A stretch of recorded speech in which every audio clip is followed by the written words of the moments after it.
I was just going to ask Wayne what would we have about a half an hour, so if Wayne would like to open it, have anything to add? Well, Mrs. Balu's presentation was interesting. It was good to see how many different things people are doing, especially in Mexico. Of course, that's kind of the source. We do venture into some of those things too. For example, she talked about coffee and chocolate, and we have, chocolate bars with coffee, our mocha line. We have beverages made with cocoa and coffee, and we do use the dried leaves in our gift boxes instead of using, other things to packaging. We, as I mentioned in my presentation, we are making a cocoa chocolate dip and spread, working with the pulp from the cocoa and putting it together with chocolate. There are people who make wine from the pulp and ice cream and things like that. We have developed some rotary fermenting boxes that we can extract the juice of the fermentation from, especially the ethanol fermentation partner, the acetic part, for use in making sweeteners and so on. But we also have been taking out some of the pulp, working with the farmers to take out some of the pulp to use for it also shortens the fermenting time and reduces some of the acetic properties of the ferment. So yeah, it's interesting to see what's going on worldwide and to see how some of it is they're the same things that we've been thinking of. So it just means that everyone should just start thinking, like broaden their scope, open up their focus so that they're not just thinking about cocoa as chocolate, but chocolate is a great way to start, but there's so much more that can be done. I don't know if anyone has any particular questions, not just so much about what I have already spoken about, but any questions they have about what can be done with cocoa. Yeah, Gabriella sent an interesting chat. She says, in Thailand, they are using cocoa to dye the silk, the raw silk with cocoa. So there are a lot of uses. I think, she thinks maybe it's from cacao husk, but she's not sure. But I think we can do some research, or if we have customers in Thailand, maybe we should reach out to our customers in Thailand and find out how they do it. So that'll be good for the next, presentation. Yeah, and also, Mrs. Balu. Yes. Would you object? I can ask that person. I can allow them to speak, and we can hear what they could share a little bit about that. Yeah, Gabriella, you can. Okay, I've just invited them to speak. If they would like to, their microphone should be open if they would like to talk to the panel. Yes, in fact, I'm Gabriel, so it's he. I think it's we have to ask a company called Markrin in Thailand. It's where I've seen a very nicely dyed silk, and the dyeing is made with cacao. What color is the dye? Between beige and brown, and very yellowish brown, interesting shades. That's all I know. Yeah, I didn't have the time to investigate more. Yeah, well, that's okay. Do you have any questions while we have your mic open? Do you have any questions for Mrs. Balu or Wayne? Not really. I have to thank you because I think it's a very interesting webinar and a very important subject, because I think that there are too many things in cacao that are just a throwaway, and it's important to help people diversify and find other lines of business and other ideas. Maybe the only thing I would say is I would insist a little bit more on how difficult it is to make juice that can be sold. And because of course, when you are working with pulp, you need to have quite a lot of hygiene, a lot of health safety if you want to sell outside, I would say, your shop or outside your village. You need to have some more logistic, and I think that there's a lot of things to do in the coming years to improve that. That's just my comment. And thank you again a lot about this seminar. And please excuse my French. I'm a bit tired today. That's okay. Thank you. Gabriel, Wayne, can I would ask you- you 1 second, Oh. Teresa? Sorry.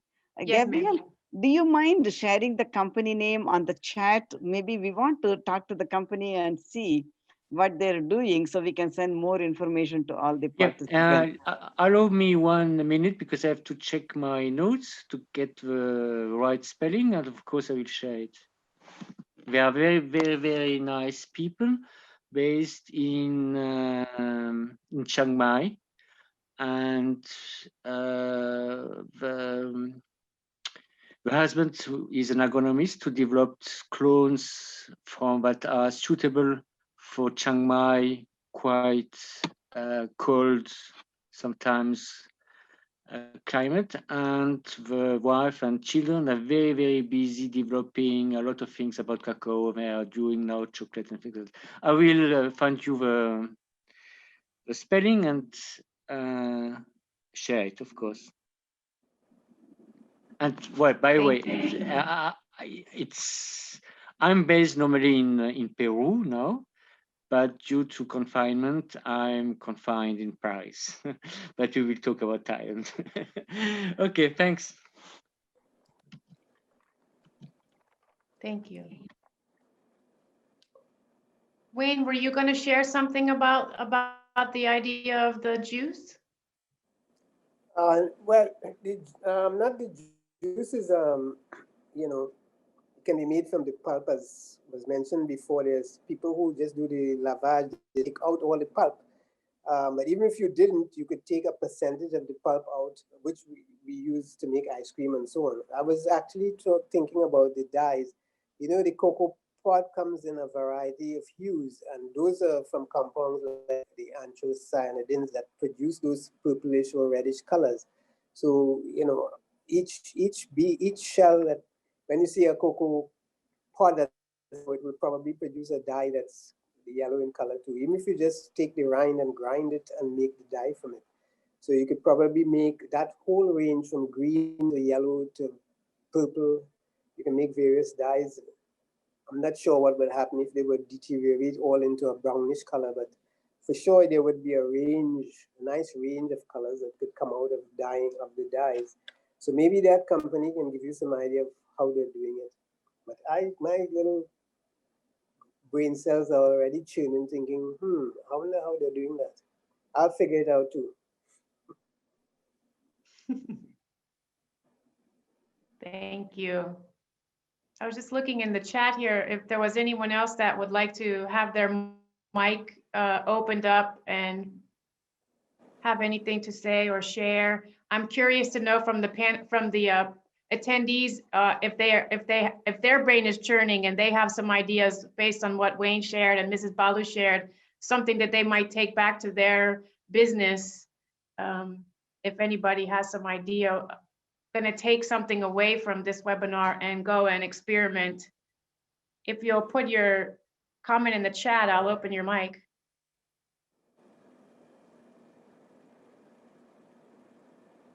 Nobody's asking questions. You know, I don't know if not interesting topic or.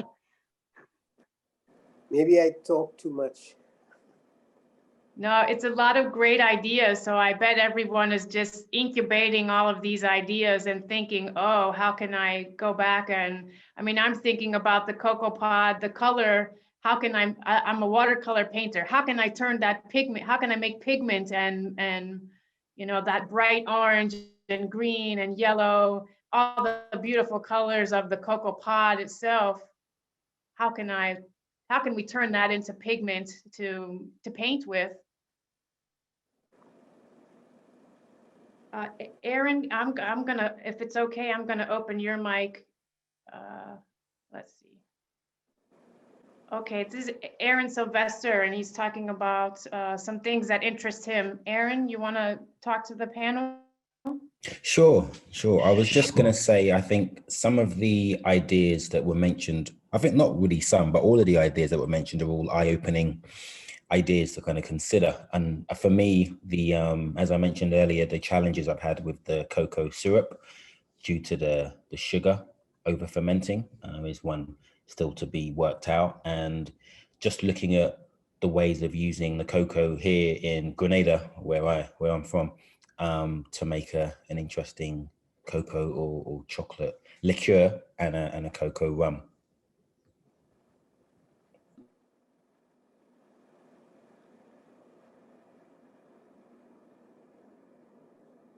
That was Thank all. you for that. Okay, yes, thank you. So you're interested in making a cocoa rum? Yeah, that's right. We have a few rum distilleries alongside a gin distillery. I've experimented with the cocoa and the gin, and now it's and made a cocoa beer, a 7.6% cocoa stout using the cocoa husks, which is another idea for people that have small craft breweries in their area. They should definitely consider collaborating with a local brewery and using the leftover husks and maybe the finer parts of the cocoa nib and getting them to put that in the mash and making a cocoa beer or a stout or a Guinness, as some like to call it. That sounds like a great idea. Let's see. Well, Joel is on the right track. Yes, anything that contains sugar can be fermented. He would have to, I presume when he says he wants to make a cocoa rum, he wants to do a spice rum or flavor alcohol from other sugar sources with cocoa, because it will take a lot of cocoa to actually make, say, a 90 or 80% alcohol. But I think I know what he's doing. We have developed a cocoa rum too for the same distillery. So things are in the works, craft brewery or even at home brewing, because you can, people can make their own wine at home or make their own beer at home. So that would be a good place to go with the husk, with the pulp as well. Some people, you may think it's a sacrilege to take the pulp away from the bean. You're not going to be able to ferment without the pulp, but you don't need to use all the pulp. You can still ferment with less pulp and use the excess pulp to make other things. Or, you can sacrifice some of your beans to use all the pulp and then use the unfermented beans, because the unfermented beans contains all of the polyphenols. They are not deteriorated in any way from fermenting or from roasting. So lots of ideas could come out of just using this one fruit. There's so many ways, the pod, the pulp, the shell, the bean, roasted, raw, you can just go on and on. And then again, of course, as you mentioned, the decorative products that can be made from the shell. I've been trying to get someone here to use the burnt cocoa bean shell to make black soap, as they do in Nigeria, because here they do make black soap, but they use a lot of plant and leaves and so on. So I'm trying to get someone to use cocoa bean pod to make black soap for me. I don't want to go into soap making business, but I would be glad to have them in my shop.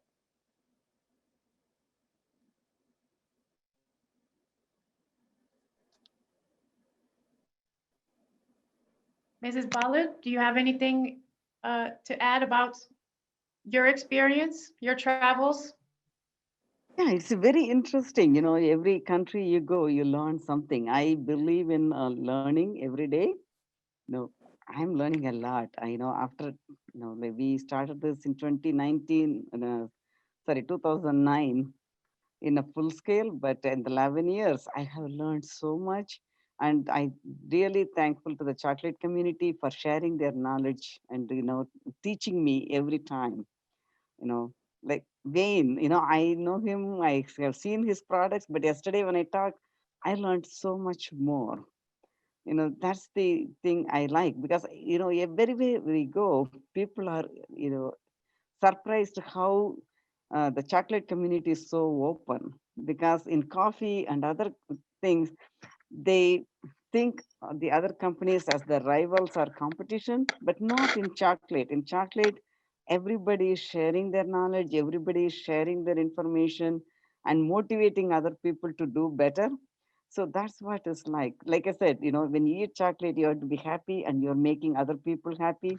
We are making a, happy world. So thank you all for traveling with us in this journey. So I just want to, I'm waiting to hear more from our, participants, what they tried and what they, how this webinar helped them when they're successful with a new product. We would like to hear from them because that's what feeds us. Like, when they are successful, we feel very happy. And that's our purpose today and every day. So I'm waiting to see some more products coming out of this webinar that like, the dye that I did not know. So somebody said margarine chocolate makes it. So, that's what we have to find because each country does so many things. And like I said, we want you to be successful so you can employ other people in your community and you can uplift the whole village because we are not individuals, we are social animals, we call, because we have to help each other.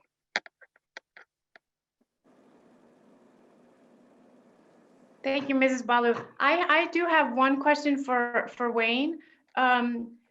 After all of this conversation, I'm wondering for the farmers or for the chocolate makers who have the husk or have the parts that we're talking about as a discard, and don't necessarily have the time to turn that into another product, could they sort of package that as another commodity and just sell that to someone who would then take it and turn it into a black soap or take it and turn it into a product like the products that you're creating? Could they use, is that a feasible idea to take the cast off, as it were, and make that another commodity as opposed to turning it into the finished product, but selling that part and then, letting someone else turn it into a finished product? Oh, I'm pretty certain that someone somewhere is going to set up some kind of production using the husk. If you take the husks and just put them into a wood chips, that could be a great fertilizer. I guess some farmers would just chop the pods up and into the ground. But if you dry them, for example, as I said, a soap maker can use it. So instead of just throwing it away, there could be many uses for it. Right now, I don't know anyone here who is using the actual pods, but I'm sure in other territories, there are people who are making products from pods that would buy or get pods. Maybe they have their own estates, but if production levels get to a certain level where they can't supply their own pods, then I'm sure that they can use the pods. If someone decided to extract the pectin from the pods, then they would probably use all the pods that you can find because the amount of pectin in it is not, in each pod is not going to be so great. You're going to have to use a lot of pods.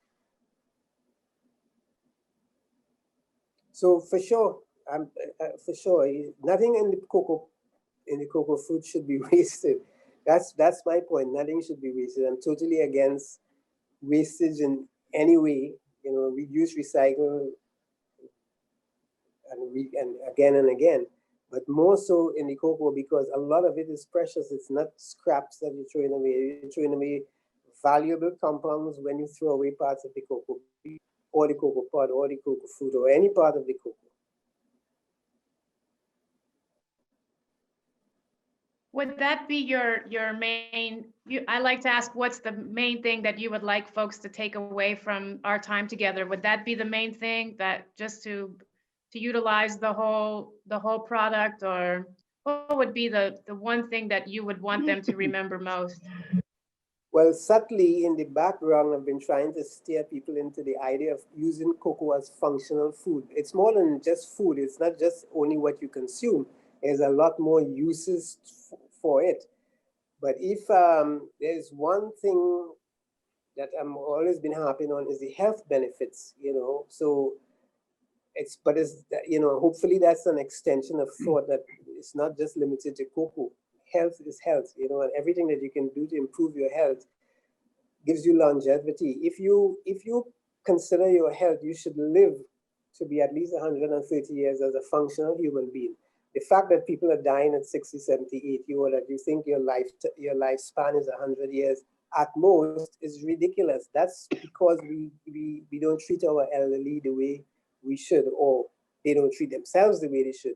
And it starts from birth. If you eat properly, if you have a proper diet, sun exposure, and everything else that you need, there's no reason why your cells would be dying at 60 or 70 years old. Our cells are rejuvenated all the time, and it just needs to be properly fed to keep going, and that includes brain cells as well. When I first went to medical school, I mean, I was told, and I don't even want to mention how long ago that was, because then you'll know my age, which is also a trade secret. We were told that brain cells could not be regenerated, but we know now that they do. And we know now that brain cells in the hippocampus, which is responsible for mood and emotion and memory, are rejuvenated. And cocoa and omega-3 oil are a major part of your diet. You should be able to rejuvenate cells in the brain as well as in the body. So there's no real need for you to be hobbling around at 60 with a cane and saying, I'm old. 60 and 70 is middle age. It all depends on your diet. And if you make cocoa as an integral part of your diet, you will see an improvement in your health immediately. Thank you, Wayne. Thank you for being with us today and sharing your wealth of information. Mrs. Balu, I'm going to give the question to you. What's the one takeaway from the presentation that you want folks to go home with today? Usually we say, yeah, they say we have to respect nature, but just respect nature. I will go more than one step and say, you know, you respect the nature when you understand how the nature is always giving. It's giving and forgiving. So, you know, without nature, we cannot exist. So the cocoa tree is an example. It keeps giving for each part of, from, you know, any part of the cocoa tree is reusable. So we have to be like that. We should be helping each other. We should be helping the fellow human beings. And thank you.